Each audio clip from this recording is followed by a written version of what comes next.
குட்டீஸுகளா, good morning. சரி, நான் கதை சொல்ல ஆரம்பிச்சிட்டேன். இப்போது நீங்கள் கதையை கேட்குறீங்களா? உங்கள் வீட்டில் எல்லார் வீட்லேயும் வாஷிங் மிஷின் இருக்கும். ஏன்னா இந்த காலத்தில் டைமுங்கிறது ரொம்ப குறைய போச்சு. அது வாஷிங் மிஷின்லேயும் ஒவ்வொரு வீட்டில் புழிஞ்சு தர வாஷிங் மிஷின், ஒவ்வொரு வீட்டில் காய போட்டு தர வாஷிங் மிஷின், ஒவ்வொரு வீட்டில் அயர்ன் பண்ணி தர வாஷிங் மிஷின் கூட வந்துட்டது. அந்த காலத்தில் இது இல்லையா.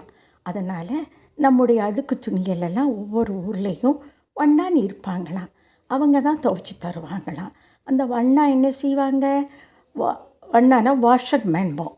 வீடு வீடாக வந்து எல்லா வீட்டில் இருக்கிற அழுக்கு துணியை எடுத்துகிட்டு போய் அவன் ஒரு பண்டில், ஒரு மூட்டையாக கட்டி கழுதைக்கு மேலே ஏற்றி, கழுதை என்னென்னா டாங்கி, அந்த கழுதைக்கு மேலே ஏற்றி அவன் ரிவர் அல்லது பாண்டுக்கு கொண்டு போய் துவைச்சிட்டு வந்து தருவானான். இதே மாதிரி அந்த காலத்தில் பண்ணிகிட்ருப்பாங்க. அப்போது தொழிலில் வாஷிங் மிஷின், வீடு தவறாமல் வாஷிங் மிஷின் வந்தோடனே இவனுக்கு வேலை இல்லாமல் போயிடுது. இவனுக்கு யார் இவனை கூப்பிட்டு துணி கொடுக்காதனால இவனுடைய வருமானம், அதாவது ஏணி குறைஞ்சி போயிடுது. இவனுக்கே சாப்பிட வழி இல்லை. அவன் வச்சுருக்கிற டாங்கிக்கு எப்படி சாப்பாடு கொடுக்க முடியும்? அதை நினச்சி அவன் கவலைப்படுறான்.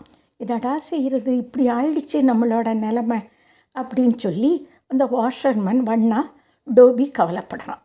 கவலைப்பட்டதுக்கப்புறம் ஒரு நாள் இந்த கரைக்கு போய் துவைச்சிட்டு அந்த டாங்கிக்கு மேலே அந்த மூட்டையை எடுத்து வச்சுட்டு வரும்போது வர்ற பாதையில் எப்போவோ இறந்து போன ஒரு புலி, அந்த புலி ஒரு ஸ்கின்னும் அதோட போன் மட்டும்தான் கிடக்குது.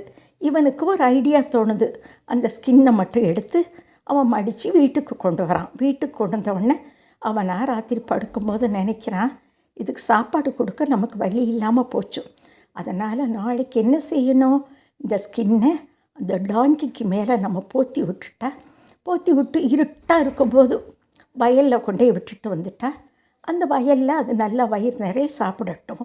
ஒரு 3 or 4 ஹவர்ஸ்க்கு அப்புறம் நம்ம போய் அந்த ஸ்கின்னை கழட்டிட்டு டாங்கியை பற்றிட்டு வந்துடுவோன்னு நினச்சி இதே மாதிரி பண்ணுறான்.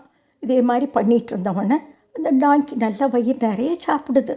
சாப்பிட்டுக்கிட்டு இருக்கும்போது டெய்லி இப்படி பண்ணிகிட்டு இருக்கும்போது இந்த டாங்கி ரொம்ப ஹாப்பி, இவனும் ரொம்ப ஹாப்பி. ஏன்னா டாங்கிக்கு சாப்பாடு இவன் கொடுக்க வேண்டாம், அது போய் தன்னுடைய வயிறு நிறைய சாப்பிடுதுன்ட்டு அது ஹாப்பி. இப்படியே கொஞ்சம் நாட்கள் போயிட்டுருக்கும்போது பக்கத்தில் உள்ள ஊர்லேருந்து ஒரு டாங்கி இந்த ஊருக்கு வந்திருக்குது. இந்த ஊருக்கு வந்தவுடனே இந்த ஊர் ரொம்ப அழகாக இருந்தவுடனே இந்த டாங்கி சந்தோஷம், நம்ம ஊர் இப்படி இல்லையேடா நினச்சிட்டு அந்த ஊருக்குள்ளே வந்தவுடனே டாங்கி அதோடைய வாய்ஸில் கத்த ஆரம்பிச்சிச்சு. கத்த ஆரம்பித்த உடனே இந்த டாங்கி வயலில் இருக்குது. இதுக்கு மேலே என்ன ஸ்கின் போட்டிருக்குறான்? டைகரோட ஸ்கின் இருக்குதான். அதனால் இந்த சத்தத்தை கேட்ட உடனே இங்கே இருந்த டாங்கி, ஏன்னா அதோட இனம் இல்லையா, 2 பேரும் ஒரே இடத்த சேர்ந்தவங்க. அதனால் இது அதுக்கு பதிலாக ரிப்ளை பண்ணிட்டோ, அடா நான் இருக்கேன்டா, நான் இங்கே இருக்கிறேன்டான்னு கத்திருக்கு. இந்த சத்தத்தை அந்த கிராமத்தில் உள்ளவங்க கேட்டுட்டாங்க. கேட்டவுடனே ஆஹா, இத்தனை காலமாக நம்ம டைகர் வந்து நம்ம ஃபீல்டில் நிற்கிதுன்னு நம்ம பயந்துட்டு வயலுக்கு கூட நம்ம போக பயந்துக்கிட்டு இருந்தோம். கடைசியில் பார்த்தா இது ஒரு டாங்கியாலடா இருக்குது, நம்மளை இத்தனை காலம் ஏமாற்றிருக்கிறேன்னு நினச்சிட்டு அந்த ஊரில் உள்ளவங்கள்லாம் ஆளுக்கு ஒரு கம்பை தூக்கிட்டு அந்த டாங்கியை அடிக்க ஓடுறாங்க. இந்த டாங்கி ஓனர் இருக்கிறான் பார்த்தியா டோபி, அவன் வீட்டை தாண்டி தான் அவங்கெல்லாம் போகணுமா.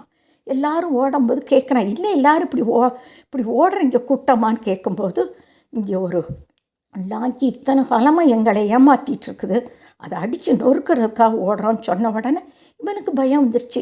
டாங்கி அடிக்கவே இத்தனை பேர் வேணா, டாங்கியோட ஓனர் நம்மளை அடிக்க எத்தனை பேர் ஓடி வருவாங்கன்ட்டு இவன் அந்த ஊரை விட்டே காலி பண்ணி ஓடி போயிடுறான். அந்த டாங்கி நல்லா அடி வாங்குது. அடி வாங்கிட்டு இந்த வெளியூரில் அந்த டாங்கி அந்த உள்ளூர் டாங்கி வந்துடுது. அந்த டாங்கி வந்து வெளியூர் டாங்கி கேட்குது, ரொம்ப வலிக்குதான்னுச்சு. ஆமாம், அடித்து நொறுக்கி புட்டானுகளில் அப்படின்னு இது சொல்லுது. அதுக்கப்புறம் இந்த டாங்கி சொல்லுது, நான் என்னோட மேலே எந்த தவறும் இல்லை, என்னுடைய ஓனர் தான் தவறு பண்ணான். மனுஷன் செஞ்ச தவறுக்காக பார்த்திங்களா நம்ம அடி வாங்க வேண்டியது இருக்குது அப்படின்னு சொல்லி அடி வாங்கின டாங்கி உள்ளூர் டாங்கி சொல்லுது. அப்போ வெளியூர் டாங்கி சொல்லுது, நமக்கு பேச முடியாதனால தானே, அவன் செஞ்ச தப்பை நம்ம வெளியே சொல்ல முடியாதனால நம்ம அடி வாங்கிட்டோம். இந்த மாதிரி நம்ம அடி வாங்கி நம்ம கஷ்டப்படுறோம், அவன் கஷ்டப்படலை அப்படிங்குது. அப்போ அதுக்காக இந்த உள்ளூர் டாங்கி அடுத்து என்ன சொல்லுது, நான் இறைவனை சந்திக்கக்கூடிய ஒரு வாய்ப்பு கிடைச்சதுன்னா விலங்குகளுக்கெல்லாம், அதாவது மிருகங்களுக்கெல்லாம் பேசக்கூடிய சக்தியை கொடு அப்படின்ட்டு நான் கேட்பேன். அதுக்கப்புறம் அந்த கழுதை என்ன செஞ்சுது, நான் கழுதைன்னு கௌரவமாக வாழத்தான் ஆசைப்பட்டேனே ஒழிய புலித்தோல் போத்தின புலியாக நான் வாழணும்னு ஆசைப்படவே இல்லை. கௌரவமாக வாழணுன்னே நான் நினைக்கல. நான் வாய் பேசாத காரணத்தினால என்ன அந்த மனுஷங்கள் பழித்திக்கிறாங்கன்னு அது சொல்லுது. அவன் என்ன செஞ்சுட்டான், நான் அடி வாங்கினேன், அவன் தப்பிச்சு ஓடி போயிட்டான் அப்படிங்குது. அதுக்கப்புறம் இது என்ன செய்யுது, அப்புறம் இது என்ன செய்ய, இந்த ஊரில் நீ இருக்காத, வா எங்கள் ஊருக்கு கூட்டிகிட்டு போகிறேன்னு வெளியூர் டாங்கி இந்த உள்ளூர் டாங்கியை கூட்டிகிட்டு போயிடுதான். சரி குட்டீஸுகளா, இதுலேருந்து நமக்கு என்ன தெரியுது, யாரையும் நம்மளை ஏமாற்றக்கூடாது, நம்மளை ஏமாறக்கூடாதான். அடுத்தவங்களை நம்ம ஏமாற்றினா கண்டிப்பாக இவனை ஒரு நாளைக்கு ஏமாற்றணும் நிறைய பேர் காத்துட்ருப்பாங்களாம். Cheating is as bad as killing.